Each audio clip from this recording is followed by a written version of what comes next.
Lors de notre dernier café philo d'hier, jeudi soir, 6 juillet 2022, nous avons rencontré un problème épistémologique intéressant, qui est celui du rapport entre le passé et le présent. Alors, il y a plusieurs lectures, il y a plusieurs grilles de lecture. L'une, c'est celle de la plupart des gens qui considèrent que le présent, ce que les choses sont devenues, correspond à ce qu'elles étaient en fait, à ce qu'elles étaient et à ce qu'elles sont. C'est-à-dire qu'on devient ce qu'on est. Par conséquent, par exemple, ce que les chrétiens ou les juifs disent aujourd'hui, eh ben, c'est la vérité du judaïsme et du christianisme. Moi, je ne suis absolument pas d'accord avec cela. D'ailleurs, on s'en aperçoit dans la discussion qu'on a pu filmer. La dégradation, la corruption est quelque chose d'évident pour moi.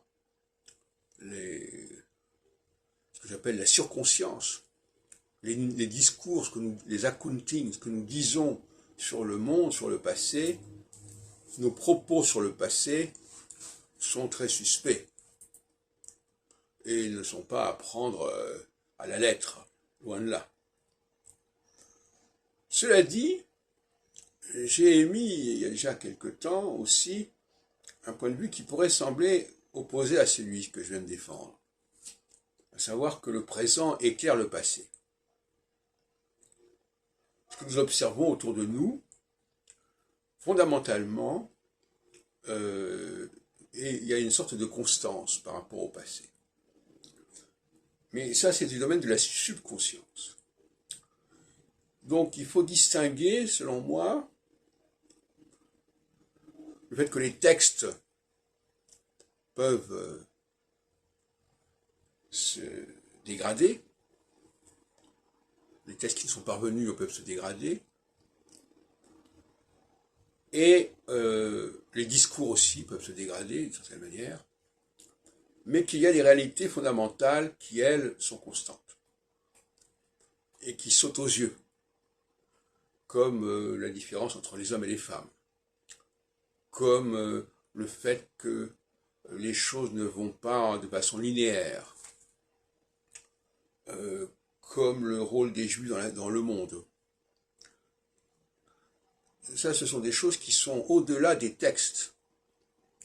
Ce n'est pas la Bible qui nous explique nécessairement ce que les Juifs sont au XXe siècle. C'est plutôt l'inverse, à mon avis. C'est ce que les Juifs sont au XXe siècle qui éclaire rétrospectivement ce que nous dit la Bible. Donc vous voyez où il y a deux méthodologies qui s'opposent parce que on confond la question de la subconscience, quelque chose de fondamental, d'extrêmement profond, et la question de la surconscience, qui est beaucoup plus superficielle.